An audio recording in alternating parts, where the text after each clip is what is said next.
نبی پاک صلی اللہ علیہ وآلہ وسلم کی بارگاہ میں ایک مرتبہ ایک دیہات کا رہنے والا آتا ہے، انداز اس کا بڑا پیارا ہے، آ کر حضور صلی اللہ علیہ وسلم کو یا ابن الذبیحین کہتا ہے کہ اے دو ذبیحوں والے، یا اے دو ذبیحوں کے بیٹے۔ تو اس سے کیا مراد ہے؟ سرکار دو عالم صلی اللہ علیہ وسلم کی عادت کریمانہ یہ تھی کہ کریم آقا علیہ الصلوۃ والسلام کی بارگاہ میں جو بھی آتا وہ خوش ہو کر ہی جاتا۔ واہ، تو کریم آقا علیہ السلام کے نورانی چہرے کو دیکھ کر وہ اپنا غم بھول جاتا، اور اتنا نبی پاک علیہ الصلوۃ والسلام محبت دیتے اپنے صحابہ کو، قریب آنے والوں کو، کہ اسے کھل کر محبت سے بات کرنے کی گویا کہ ہمت ہو جایا کرتی۔ تو اسی ایک یوں سمجھے کہ ہمت کو استعمال کرتے ہوئے محبتاً ایک دیہاتی شخص نے آقا کریم علیہ الصلوۃ والسلام سے عرض کی، ایک مخاطب کرنے کا ایک طریقہ تھا، یا ابن الذبیحین، جی، یعنی اے وہ ذات جو دو ایسی ہستیوں کے بیٹے ہیں کہ جو کہ ذبیحین ہیں۔ جی، تو اب اس کی صحابہ کرام علیہم رضوان نے جب پوچھا یا رسول اللہ صلی اللہ علیہ وسلم یہ کون ہے ایسے، تو نبی پاک علیہ الصلوۃ والسلام نے فرمایا ایک تو میرے والد حضرت سیدنا عبداللہ رضی اللہ تعالیٰ عنہ ہیں، اور دوسرے پھر جد اعلیٰ حضرت اسماعیل علیہ الصلوۃ والسلام ہیں۔ واہ واہ واہ۔ اچھا، اس کا واقعہ شاہ صاحب یہ ہے کہ حضرت اسماعیل علیہ السلام کو تو بہت مشہور واقعہ ہے۔ جی، حضرت اسماعیل علیہ السلام کا 23ویں پارے میں مشہور واقعہ ہے کہ جب ابراہیم علیہ الصلوۃ والسلام کو خواب میں حکم ہوا تھا کہ اپنے بیٹے کو ذبح کرو، تو آپ بیٹے کو ذبح کرنے کے لیے لے کر گئے، تو پھر اللہ پاک کے حکم سے جنت سے ایک میڈا آیا جسے ذبح کر دیا گیا حضرت اسماعیل علیہ السلام کے فدیے میں۔ اور آپ کے والد حضرت عبداللہ رضی اللہ تعالی عنہ کا واقعہ یوں ہے کہ آپ کے جو دادا تھے حضرت عبد المطلب رضی اللہ تعالی عنہ، یہ چونکہ خانہ کعبہ کے متولی بھی تھے، مکہ کے سردار بھی تھے، بڑی آپ کی عزت تھی، اللہ کے ہاں بھی آپ کا بڑا مقام و مرتبہ تھا۔ تو ایک مرتبہ آپ حتیم کعبہ میں، خانہ کعبہ کے آگے ایک جگہ بنی ہے، حتیم اسے کہا جاتا ہے، تو وہاں پر آپ آرام کر رہے تھے کہ اس وقت آپ کو ایک خواب میں اشارہ ہوا کہ ایک جگہ کو جہاں پر زمزم کا کنواں تھا، وہ کنواں چونکہ بند ہو چکا تھا اور اس کی نشاندہی نہیں ہو رہی تھی کہ وہ کنواں ہے کہاں، تو آپ کو نشاندہی ہوئی اور اشارہ ہوا کہ اس جگہ کو کھود کر اس کنواں کو ظاہر کریں۔ جی، حضرت عبد المطلب رضی اللہ تعالی عنہ نے اپنے بیٹا، اس وقت ایک ہی آپ کے بیٹے تھے حارث، تو آپ نے ان کو ساتھ لیا اور کنویں کی کھدائی شروع کر دی۔ اچھا، جب کنویں کی کھدائی شروع کر دی تو چونکہ کنفرم تو تھا نہیں، تو اب اس طرح جو قریش کے جو سردار تھے، کچھ معززین تھے، وہ اس پر اعتراض کرنے لگے کہ آپ کیوں جگہ کی کھدائی کر رہے ہیں، تو آپ کو یقین تو نہیں ہے کہ کنواں اسی جگہ ہے؟ تو آپ نے فرمایا مجھے اللہ کی طرف سے یہ اشارہ ملا ہے کہ کنواں اسی جگہ ہے۔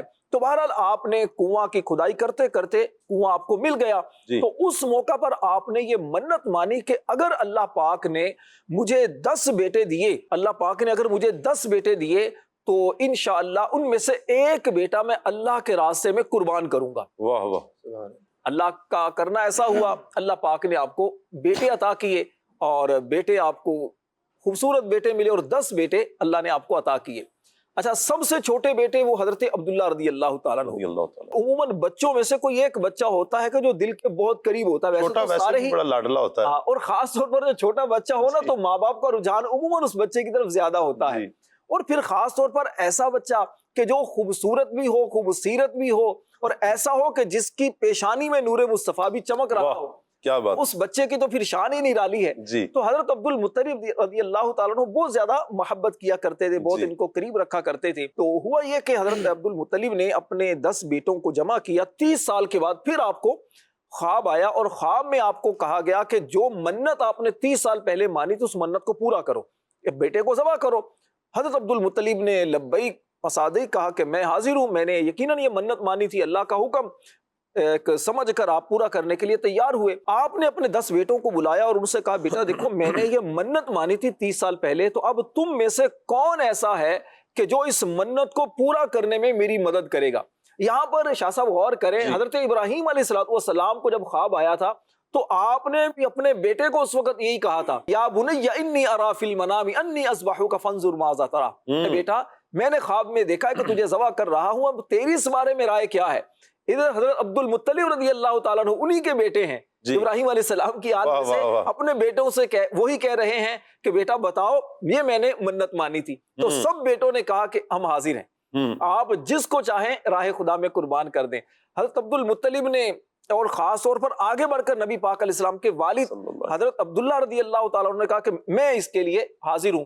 امام جلال الدین سیوطی شافعی رحمۃ اللہ علیہ نے یہاں بڑی خوبصورت بات لکھی، فرمایا کہ یہ جو عبد المطلب رضی اللہ تعالیٰ عنہ کے دل میں یہ جو خیال آیا نا بیٹوں کو ذبح کرنے کا، یہ جو ایک الہام آپ کو ڈالا گیا کہ یہ نور مصطفیٰ کی برکت سے تھا، تاکہ نبی پاک علیہ السلام کے والد ماجد کی عظمت لوگوں کو دکھائی جائے۔ کیا بات ہے۔ تو پھر کیا ہوا کہ حضرت عبداللہ رضی اللہ تعالیٰ عنہ کو ذبح کرنے کے لیے یہ جب لے کر گئے قربان گاہ کی طرف، تو اس وقت جو مکہ کے معززین تھے، سردار تھے، جو اس وقت وہ سارے جمع، انہوں نے کہا اے سردار آپ ایسا کیوں کر رہے ہیں؟ اگر آپ نے یہ ایک رسم جاری کر دی تو پھر تو ہر آنے والا سردار اس طرح بیٹوں کو ذبح کرے گا۔ بالکل۔ حضرت عبد المطلب نے کہا کہ میں اپنے رب کا بندہ ہوں، تو میں اپنے اللہ کو راضی کرنے کے لیے یہ کام کر رہا ہوں۔ تو خیر ان لوگوں نے کافی زیادہ اصرار کیا، تو پھر طے یہ پایا کہ اس وقت مکہ میں ایک عورت تھی جو بہت خواب کی اچھی تعبیر بیان کرنے والی تھی، بڑی ماہر خواب کی تعبیر کرنے والی عورت تھی، تو وہ خیبر میں گئی ہوئی تھی۔ تو جب وہ واپس آئی، اس کے سامنے بات رکھی گئی،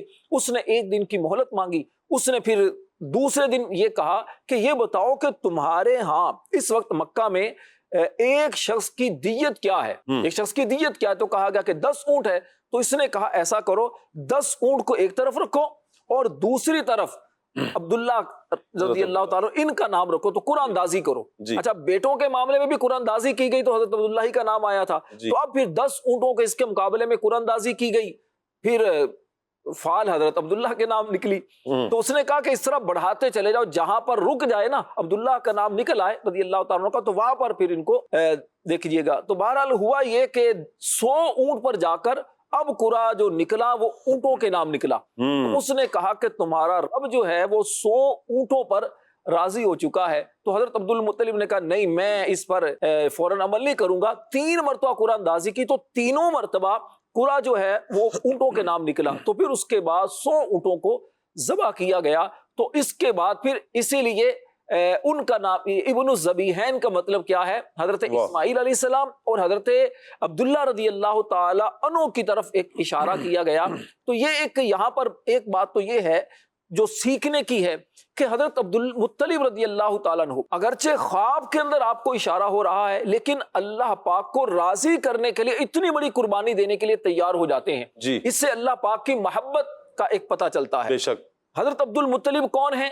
یہ وہی مکہ کے سردار ہیں کہ جب خانہ کعبہ پر یمن کے بادشاہ ابرہا کی طرف سے حملہ ہونے کے لیے آیا تھا نا، تو اس وقت بھی انہوں نے اللہ سے دعا کی تھی، اللہ نے آپ کی دعا کو قبول فرمایا۔ پھر نبی پاک علیہ السلام کے دادا ہیں، تو بہت سارے اعتبار سے اللہ پاک نے آپ کو فضیلت عطا فرمائی۔